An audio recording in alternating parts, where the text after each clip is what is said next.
मैंने अपनी जो ग्रेज मतलब 10th है वो गवर्नमेंट कॉलेज कमरपुरा से की है 64% के साथ में। 12th मैंने 66% के साथ में रिया इंटरनेशनल एकेडमी जयपुर से की है। और ग्रेजुएशन मैंने लाल बहादुर शास्त्री गवर्नमेंट कॉलेज कोटपुतली से 68% के साथ उत्तीर्ण की है।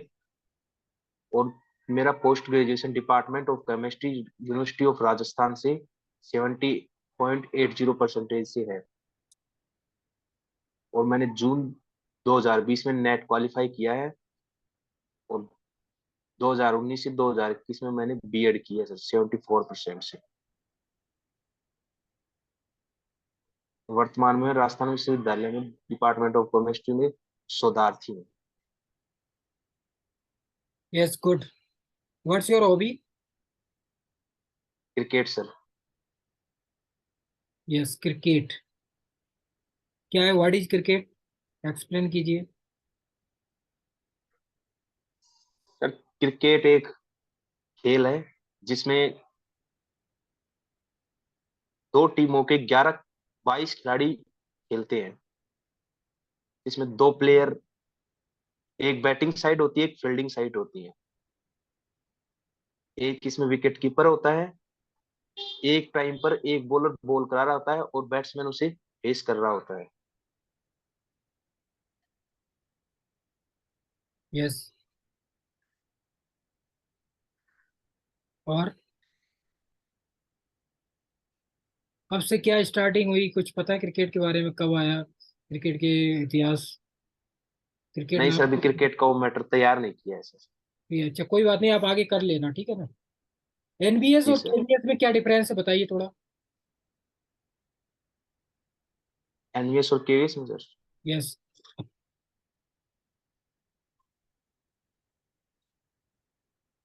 सर इस सॉरी सर, इसके बारे में तो मुझे नॉलेज नहीं है ज्यादा। केबीएस और एनबीएस के बारे में थोड़ा पढ़िए, कब ऑर्गेनाइजेशन ये बना, कब क्या कैसे हुआ, ठीक है।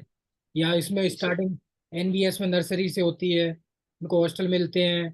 केबीएस में कब से स्टार्टिंग हुई, कितने स्कूल्स हैं इंडिया में, अब्रॉड में कितने हैं, क्या पर्पज है इनका, क्यों चलाए जा रहे हैं, किस तरह का एजुकेशन दिया जाता है, ये सारी चीजें आप थोड़ा जी पढ़िए, सर। क्योंकि क्वेश्चन यही पूछे जाएंगे आपसे केबीएस के। जी जी sir.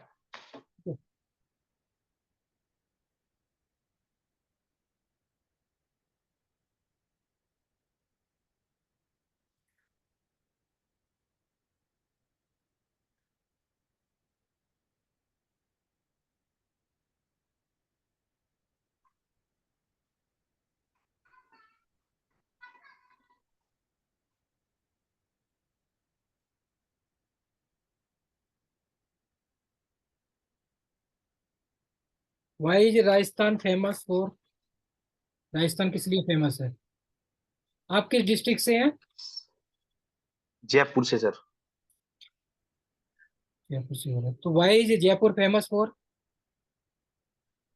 Sir Jaipur famous for Hawa Mahal, yes Amer yes. किला, जो यूनेस्को यूनेस्को के विश्व विरासत सूची में शामिल है सर। और वर्तमान में इस जयपुर के 2019 में परकोटे को भी यूनेस्को की विश्व धरोहर सूची में शामिल कर लिया गया है। और विश्व की सबसे,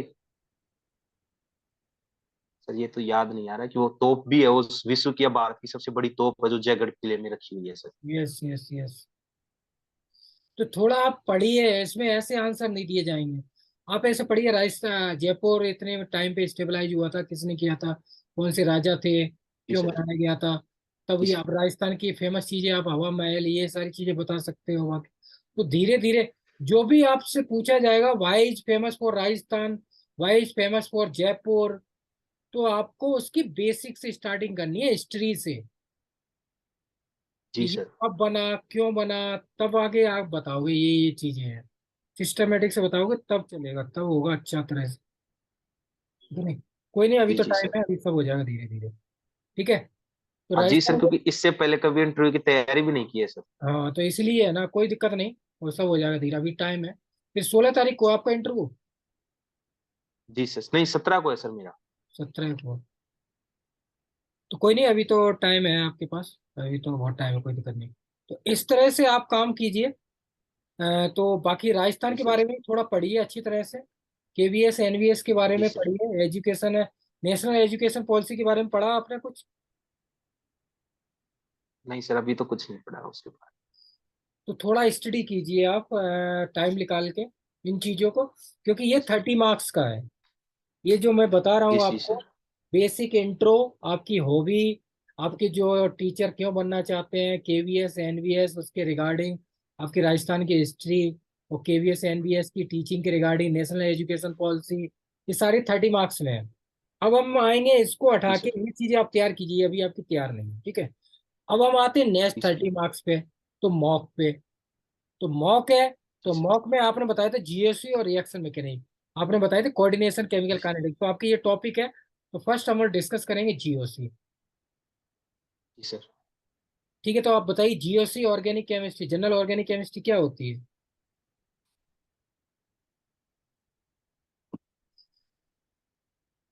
जनरल ऑर्गेनिक केमिस्ट्री, हाँ। सर ऐसे पर्टिकुलर डेफिनेशन तो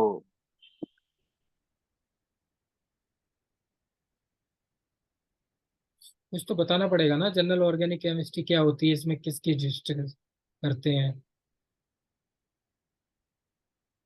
सर इसमें बेसिकली जैसे इलेक्ट्रोफाइल न्यूक्लियोफाइल होते हैं, इनकी पहचान की जाती है। तो किसी भी रिएक्शन की जैसे स्टडी करी जाती है सर, उसमें ऊर्जा परिवर्तन का भी अध्ययन किया जाता है अभिकारकों के साथ में। जो संरचना में परिवर्तन होते हैं उसके साथ में ऊर्जा परिवर्तन का भी।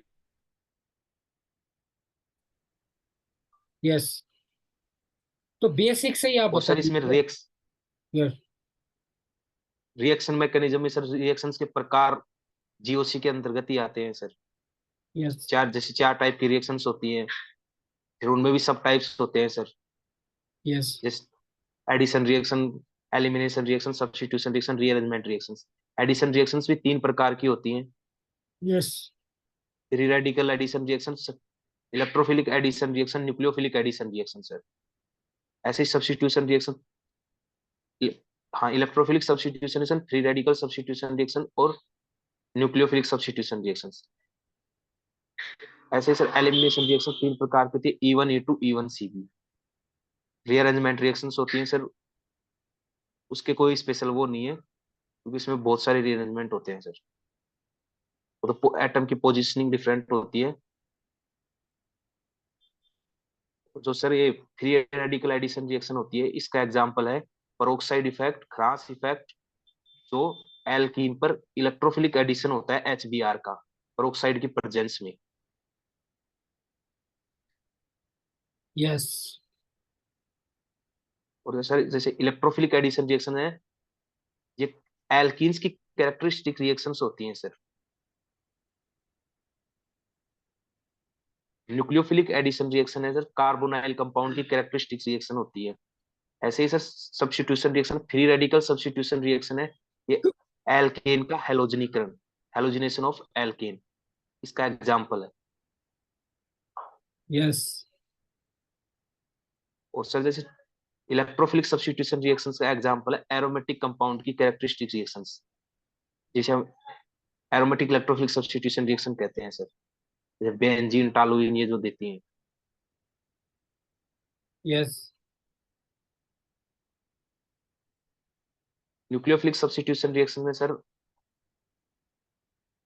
Aliphatic nucleophilic substitution reactions, aromatic nucleophilic substitution reactions होती हैं sir. Aliphatic nucleo substitution reactions दो प्रकार की होती है, SN1 SN2। SN1 में सर ये क्या होती है, यूनिमोलिकुलर होती है। इसमें इंटरमीडिएट कार्बोकैटायन बनता है और पोलर प्रोटिक सॉल्वेंट इसे इसके लिए ड्राइविंग फोर्स का काम करता है सर। अच्छे से होती है सर ये पोलर प्रोटिक सॉल्वेंट की प्रेजेंस में। ऐसे E2 रिएक्शन, इसमें केवल transition, sorry sir SN2 reaction ये बायोमोलिकुलर होती है। ऑर्डर एंड मोलिकुलरिटी इनकी दो दो होती है सर। और सर इसमें केवल ट्रांजिशन स्टेट बनती है।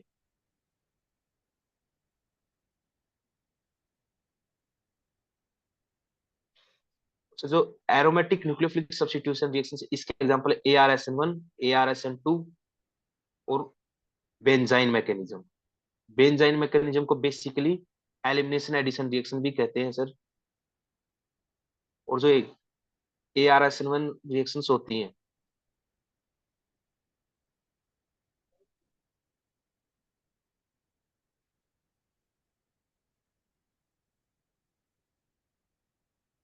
Yes good. आप ऐसा ARSN2। बेसिक्स, यस यस, आप देखो बेसिक से स्टार्ट कीजिए, ऐसे नहीं करना है आपको।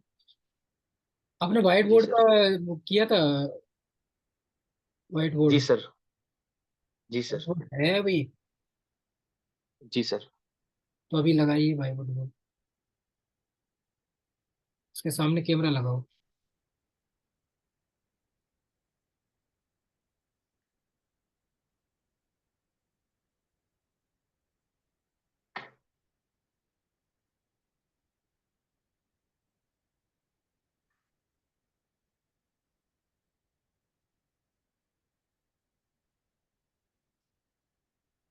यस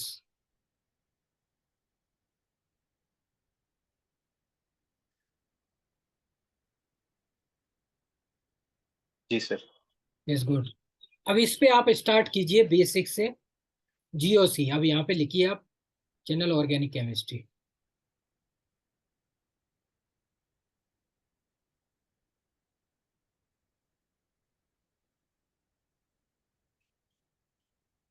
इसके सामने खड़े नहीं हो सकते आप?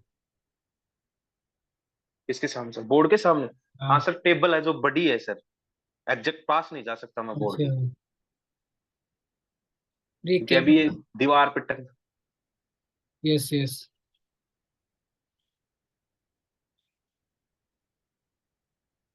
लिखने में प्रॉब्लम तो नहीं आ रही है आपको? हाँ सर, क्योंकि पहले कभी पढ़ाया नहीं है सर, तो नहीं, अब ऐसा, कर रहा हूँ सर प्रैक्टिस डेली। यस, आप ऐसे जैसे ये लिख रहे हैं, तो कैमरा अलग रखा है कि पकड़े हुए हो? पकड़े हुआ हूँ सर। कैसे बात बनेगी? सामने रख दो आप, और फिर इसके सामने खड़े हो सकता है अभी? सर ये एक तो, सेकेंड। हाँ, ये तो गैप है इसमें, इसमें तो गैप है। यस, आप कर लो 1 मिनट।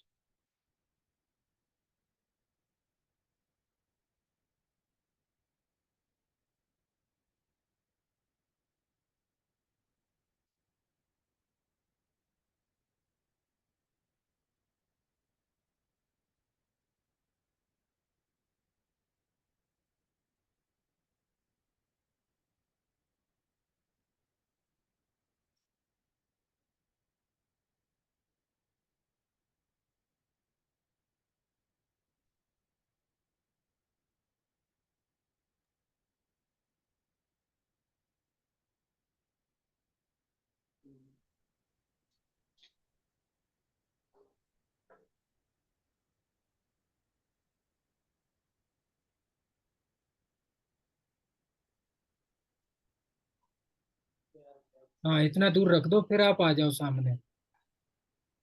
जी सर।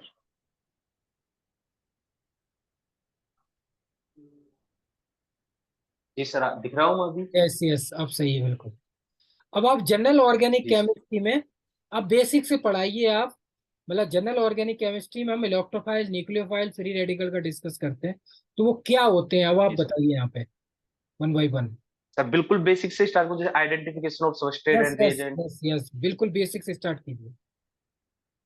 सबसे पहले सर हम जनरल ऑर्गेनिक केमिस्ट्री में identification of substrate and reagent के बारे में बात करेंगे।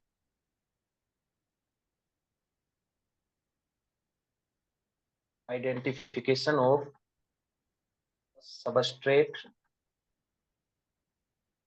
And reagent. इसको सर हम दो तरीकों से आइडेंटिफाई कर सकते हैं। एक होता है कि जैसे केमिकल रिएक्शंस हो रही है, उसमें एक ऑर्गेनिक स्पीसीज होती है और एक इनऑर्गेनिक स्पीसीज होती है। तो सर इसमें जो इनऑर्गेनिक स्पीसीज होगी, ये रिएजेंट की तरह व्यवहार करेगी, और जो ऑर्गेनिक स्पीसीज है, ये सबस्ट्रेट की तरह बिहेवियर शो करेगी। इसमें जो सबस्ट्रेट और रिएजेंट होते हैं, रिएजेंट अटैकिंग स्पीसीज होता है जो किसी भी सबस्ट्रेट पर अटैक करता है, और सबस्ट्रेट वो होता है जिस पर रिएजेंट अटैक करता है। यस। और इसमें दूसरा पॉइंट है कि अब दोनों ही ऑर्गेनिक स्पीसीज हो तब क्या करेंगे।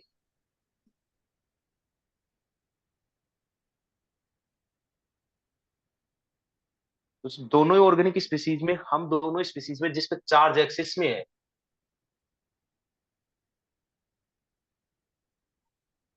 इनमें चार्ज एक्सिस में होगा, वही रिएजेंट होगा।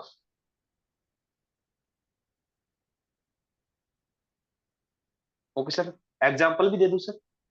यस। सर इसका जो एग्जांपल है,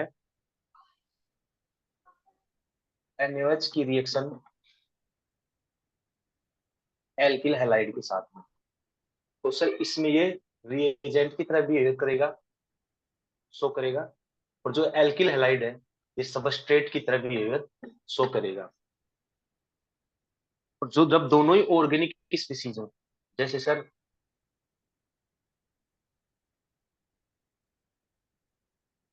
सोडियम मेथोक्साइड, और इसमें जो होता है सर, इसमें चार्ज एक्सिस में से सोडियम मेथोक्साइड के ऊपर है, तो इसलिए ये इस रिएक्शन में रिएजेंट की तरह बिहेव करेगा। और जो एल्काइल हैलाइड है, ये सबस्ट्रेट की तरह बिहेव करेगा।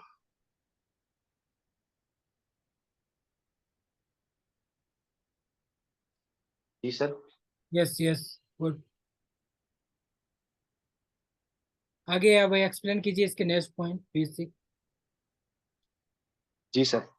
अब सर जो रिएजेंट होते हैं, रिएजेंट दो प्रकार के होते हैं, इलेक्ट्रोफाइल और न्यूक्लियोफाइल। यस।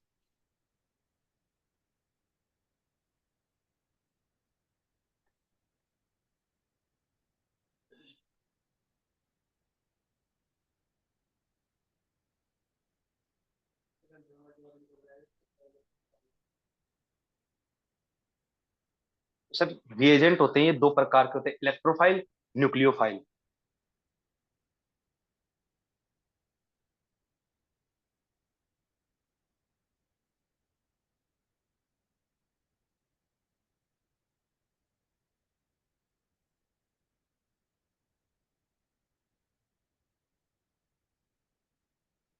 ये इलेक्ट्रोफाइल शब्द है सर, ये दो शब्दों से मिलकर बना है। इलेक्ट्रो से, ये इलेक्ट्रो शब्द है जो इलेक्ट्रॉन से बना है, और ये फाइल शब्द है, ये लैटिन भाषा के फिलस शब्द से बना है, जिसका अर्थ होता है लविंग स्पीसीज। यानी कि इलेक्ट्रॉन लविंग स्पीसीज होती है, वो इलेक्ट्रोफाइल होती है। और जो न्यूक्लियोफाइल शब्द है, ये भी ऐसे दो शब्दों से मिलकर बना है, न्यूक्लियस और फिलस। फिलस का वही सर, लविंग स्पीसीज। जो न्यूक्लियोफाइल होते हैं, न्यूक्लियस लविंग स्पीसीज होते हैं। अब इलेक्ट्रोफाइल इलेक्ट्रॉन इसलिए, इलेक्ट्रॉन्स, इलेक्ट्रोफाइल कौन होगा जिसके पास खुद के पास इलेक्ट्रॉन की कमी होगी, तभी ये इलेक्ट्रॉन से, मतलब इलेक्ट्रॉन लविंग स्पीसीज होगा सर, क्योंकि इसके पास कमी होगी तो इलेक्ट्रॉन लेने के लिए हमेशा तैयार रहेगा। और जो न्यूक्लियोफाइल है, न्यूक्लियस लविंग स्पीसीज है, इसके पास खुद के पास इलेक्ट्रॉन की अधिकता होगी, जिससे ये किसी भी रासायनिक रिएक्शन में जो इसके साथ में स्पीसीज होगी उसको इलेक्ट्रॉन देगा।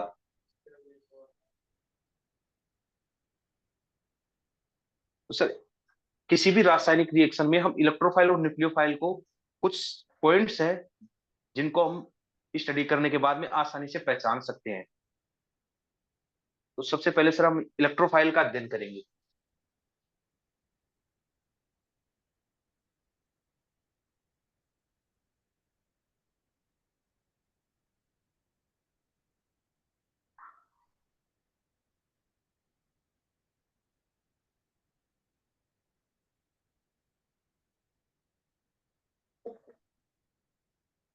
इलेक्ट्रोफाइल, तो इसमें पहला पॉइंट है अपूर्ण अष्टक वाले धनावेशित स्पीसीज। पहला पॉइंट है सर इसमें अपूर्ण अष्टक वाले उदासीन स्पीसीज, वे स्पीसीज जिनके पास वैकेंट ऑर्बिटल होते हैं। अपूर्ण अष्टक वाले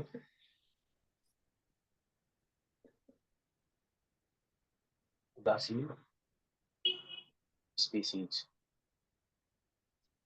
जैसे BeCl2, BF3, BCl3। सर इसमें बेरिलियम का जो वैलेंस शेल है इसमें 4 ही इलेक्ट्रॉन है, जिससे इसके पास में वैकेंट पी ऑर्बिटल है, जिससे किसी भी स्पीसीज के साथ में जब रिएक्शन में पार्टिसिपेट करेगा तो इलेक्ट्रॉन को ग्रहण कर लेगा। ऐसे ही सर BF3 है, इसके वैलेंस शेल में 6 इलेक्ट्रॉन होते हैं, इसका भी इनकम्प्लीट ऑक्टेट होता है, तो रासायनिक रिएक्शन में ये भी स्पीसीज से इलेक्ट्रॉन ग्रहण कर लेगा। दूसरा पॉइंट है रिक्त पी कक्षक वाले स्पीसीज,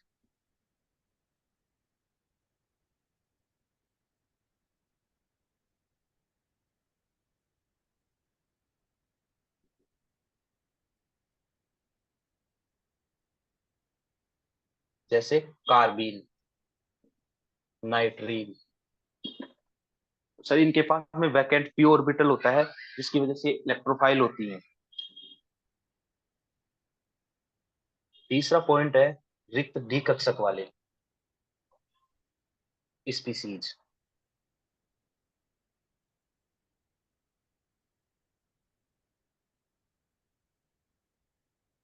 इसके एग्जाम्पल हैं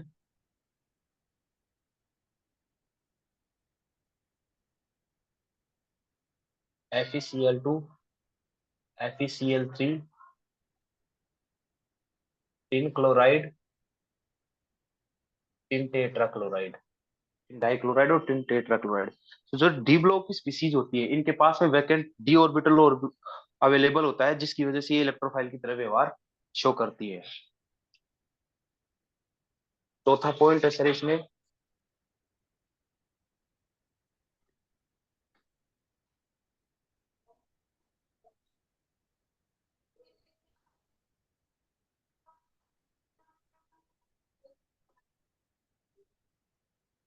स्पीसीज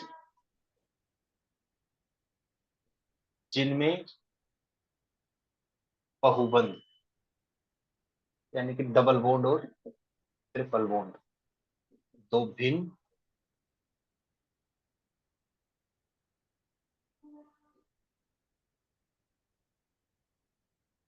विद्युतऋण परमाणुओं के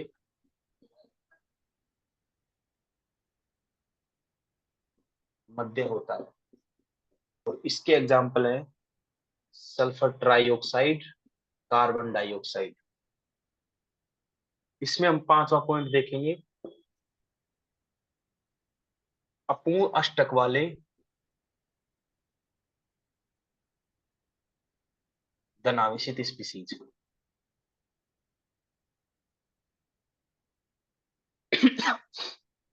ये बहुत अच्छा पॉइंट है सर, क्योंकि इसमें अपूर्ण अष्टक वाले धनावेशित स्पीसीज को ही हम शामिल करेंगे, जबकि न्यूक्लियोफाइल के केस में ऐसा नहीं होगा। सारे के सारे जो नेगेटिव चार्ज स्पीसीज है वो न्यूक्लियोफाइल होते हैं, लेकिन हमें यहाँ पे ये देखना पड़ता है कि अपूर्ण अष्टक है या नहीं है, क्योंकि कई बार H3O+ है, NH4+ है, इनको हम ना तो इलेक्ट्रोफाइल मानते हैं ना ही न्यूक्लियोफाइल मानते हैं।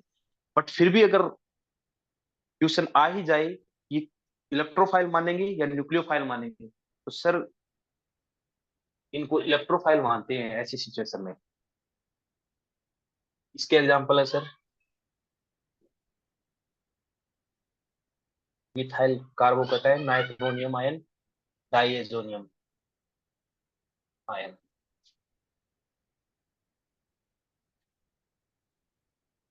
तो इसका जो छठा पॉइंट है element in their atomic state behave as electrophile, परमाणविक अवस्था में तत्व इलेक्ट्रोफाइल की तरह बिहेव करता है। Element in their atomic state जैसे सर नाइट्रोजन है, ऑक्सीजन है, फ्लोरीन है, ये परमाणविक अवस्था में इलेक्ट्रोफाइल की तरह भी शो करते हैं। एक होती है स्पीसीज जिनमें low lying sigma anti bonding molecular orbital available होते हैं। स्पीसीज जिनमें low lying sigma anti bonding molecular orbital available होते हैं।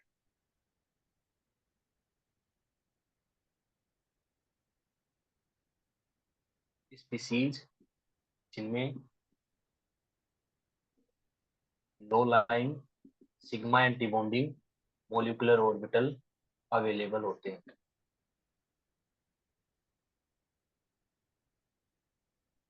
वो इलेक्ट्रोफाइल की तरह व्यवहार करती हैं। जैसे सर इसमें एग्जांपल है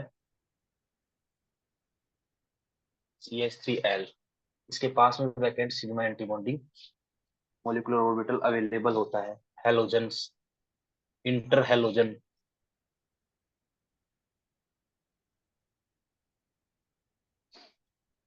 तो इन 7 पॉइंट्स के द्वारा हम किसी भी स्पीशीज को देखकर इन 7 पॉइंट्स पे बता सकते हैं कि ये इलेक्ट्रोफाइल है, और इलेक्ट्रोफाइल की पहचान की जा सकती है सर आसानी से।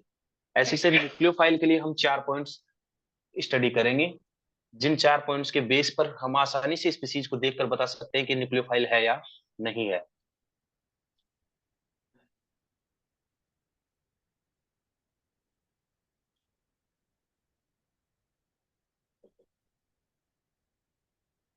न्यूक्लियोफाइल, पहला पॉइंट है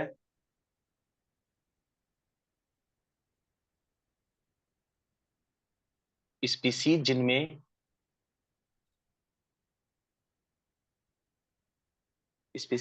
केंद्रीय परमाणु का अष्टक पूर्ण होता है, जिनमें केंद्रीय परमाणु का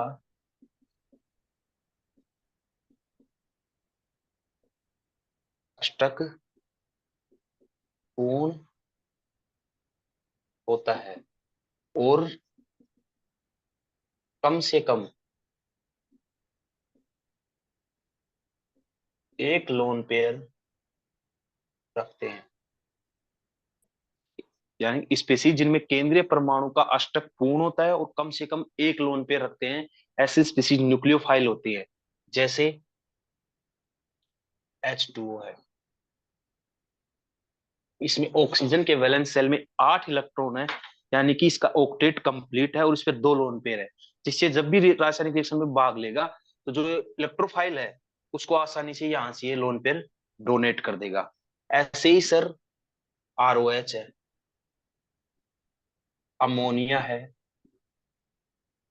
H2S है, इनके पास अष्टक कंप्लीट भी है और ये आसानी से अपने लोन पेयर को डोनेट कर देते हैं, जिससे न्यूक्लियोफाइल की तरह बिहेवियर शो करते हैं।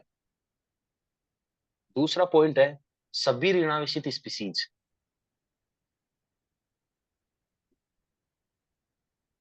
सभी ऋणावेशित स्पीसीज, सभी ऋणावेशित स्पीसीज न्यूक्लियोफाइल की तरह व्यवहार शो करती हैं। जैसे OH माइनस है, NH2 माइनस है, SH माइनस है, ये सभी स्पीसीज न्यूक्लियोफाइल की तरह, यानी कि जो भी नेगेटिव चार्ज स्पीसीज है वो न्यूक्लियोफाइल की तरह बिहेवियर शो करती हैं। और इसका जो न्यूक्लियोफाइल को पहचानने का तीसरा पॉइंट है वो ये है कि सारे के सारे जो ऑर्गेनोमेटेलिक रिएजेंट होते हैं, सभी ऑर्गेनोमेटेलिक रिएजेंट न्यूक्लियोफाइल की तरह बिहेवियर शो करते हैं। सभी ऑर्गेनोमेटेलिक रिएजेंट न्यूक्लियोफाइल की तरह व्यवहार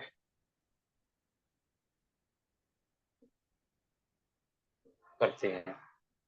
जैसे सर ग्रिनार्ड रिएजेंट है,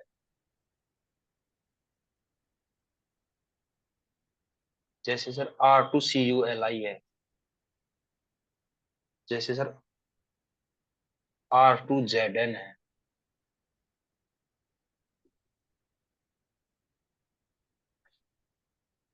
ग्रिग्नार्ड रिएजेंट। इसका नाम होता है जिल्मान रिएजेंट।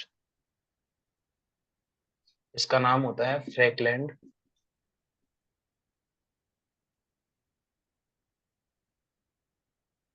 रिएजेंट। और इसमें चौथा पॉइंट है, असंतृप्त अणु जैसे एल्कीन है, एल्काइन है, बेंजीन है, ये सभी क्या होते हैं? न्यूक्लियोफाइल होते हैं। असंतृप्त अणु जैसे एल्कीन, एल्काइन, बेंजीन न्यूक्लियोफाइल होते हैं।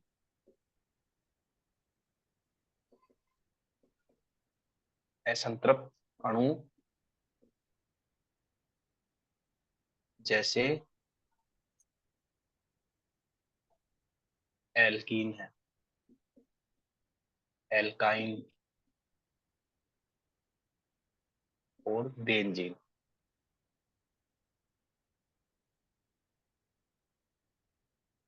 न्यूक्लियोफाइल की तरह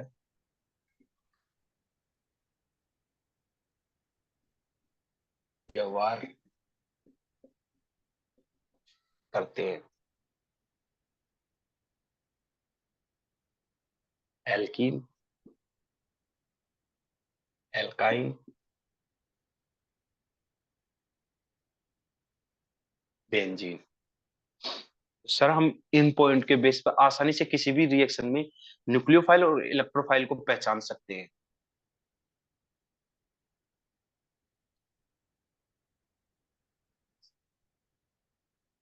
इसके बाद में सर हम डिस्कस करेंगे रिएक्शन मैकेनिज्म।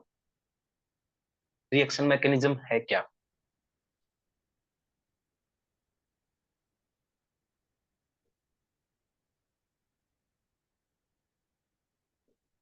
रिएक्शन मैकेनिज्म, तो इसके लिए ऐसा कहा जाता है, किसी भी रासायनिक अभिक्रिया में, किसी भी रासायनिक अभिक्रिया का स्टेप वाइज विश्लेषण करना ही उसकी क्रियाविधि कहलाता है। किसी भी रासायनिक अभिक्रिया का स्टेप वाइज विश्लेषण करना ही उसकी क्रियाविधि कहलाता है।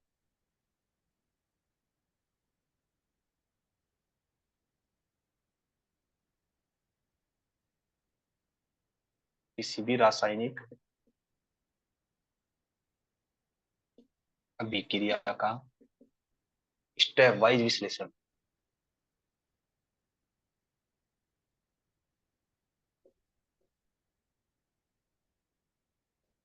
स्टेप वाइज विश्लेषण उसकी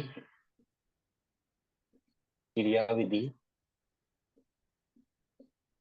कहलाता है।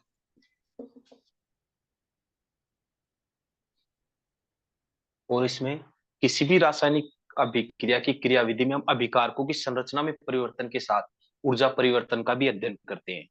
किसी भी रासायनिक अभिक्रिया की क्रियाविधि में हम अभिकारकों की संरचना में परिवर्तन के साथ ऊर्जा परिवर्तन का भी अध्ययन करते हैं। किसी भी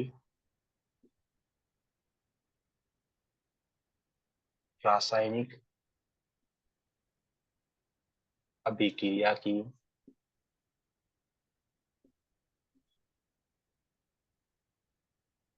क्रियाविधि में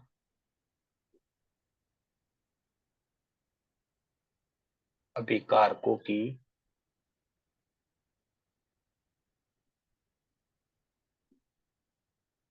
संरचना में परिवर्तन के साथ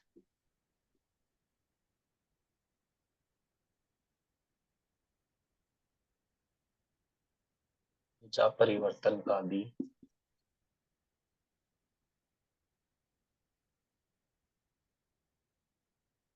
अध्ययन करते हैं। और जो ऊर्जा परिवर्तन अध्ययन है, ये हम एनर्जी प्रोफाइल डायग्राम, ऊर्जा परिच्छेदिका आरेख की सहायता से करते हैं। ऊर्जा परिवर्तन का अध्ययन है जो हम एनर्जी प्रोफाइल डायग्राम की सहायता से करते हैं।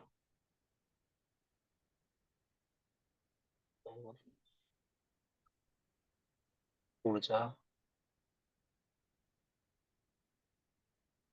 परिवर्तन का अध्ययन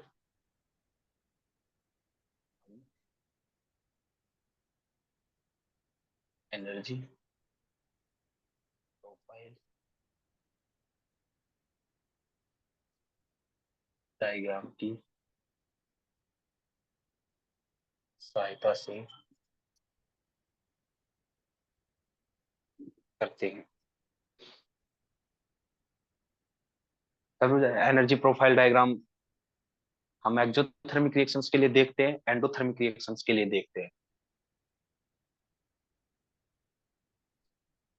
जो एनर्जी प्रोफाइल डायग्राम है हम एक्सोथर्मिक रिएक्शंस के लिए देखते हैं और एंडोथर्मिक रिएक्शंस के लिए भी देखते हैं। जिन रिएक्शंस में केवल ट्रांजिशन स्टेट बनती है उनका एनर्जी प्रोफाइल डायग्राम कैसा होता है, और जिनमें केवल एक इंटरमीडिएट बनता है उन रिएक्शंस का एनर्जी प्रोफाइल डायग्राम कैसा होता है, और जिनमें एक से अधिक इंटरमीडिएट बनते हैं उनका एनर्जी प्रोफाइल डायग्राम कैसा होता है।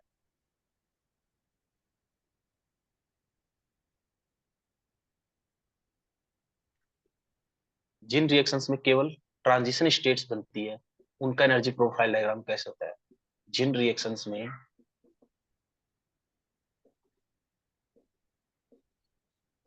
केवल ट्रांजिशन स्टेट बनती है उनका energy profile diagram.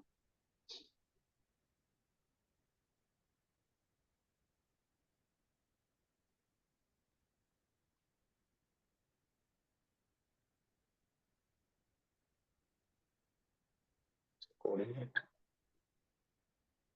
Potential energy.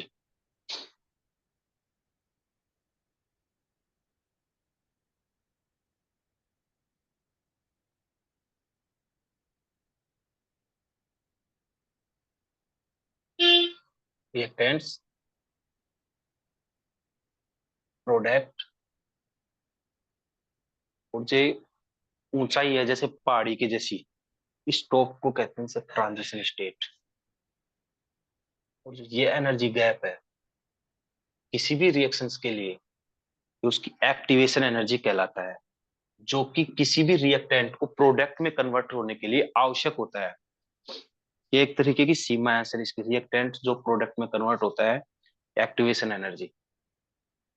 और जो ये एनर्जी होती है इसको रिएक्शन एनर्जी कहते हैं। इसके बेस पे हम बता पाते हैं कि रिएक्शन एक्सोथर्मिक है या एंडोथर्मिक है। एक्सोथर्मिक मींस जब रिएक्शंस होती है तो अमाउंट ऑफ एनर्जी कुछ बाहर निकलती है, और endothermic means amount of energy gain करती है। रिएक्शंस को बाहर से एनर्जी देनी पड़ती है जब भी वो रिएक्शन संपन्न होती है, अदरवाइज वो रिएक्शन संपन्न नहीं होगी। यस, ठीक है। आपने अभी आज का इतना ही है। जी आपने सर। सही एक्सप्लेन किया हुआ है। ये बेसिक से आप जी स्टार्ट कर सर। रहे हैं, यही प्रैक्टिस करनी है हमें डेली। जीओसी रिएक्शन मैकेनिक्स, जी सर। ठीक है। आगे की हम करेंगे और सर। कोऑर्डिनेशन केमिकल काइनेटिक्स, ठीक है। बाकी आप थोड़ा जी एनबीएस सर। केबीएस और आपका जो जयपुर वो जो जीएस का जो मैंने पोर्शन बताया था उस पर थोड़ा काम कीजिए जी आप, ठीक सर। है ना। सर जैसे राजस्थान की फेमस चीजें, जैसे हम महाराणा प्रताप के बारे में बता सकते हैं। यस, जो भी है हिस्ट्री, जो चीजें फेमस है उनके बारे में बता सकते हैं। कुछ वर्ड जो 50 से 100 वर्ड आप बोल सको। वाई इज राजस्थान फेमस, जी why sir. Is Jaipur famous, तो इसके बारे में थोड़ा सर हमें। मैं एक और कर, जैसे सर एक एक सेकंड सर, जैसे मैं अभी सर हिंदी में पढ़ा रहा हूँ क्योंकि मेरे पास ये हिंदी में मैटर है। तो सर जैसे अभी मेरे को जैसे जैसे समय मिलता है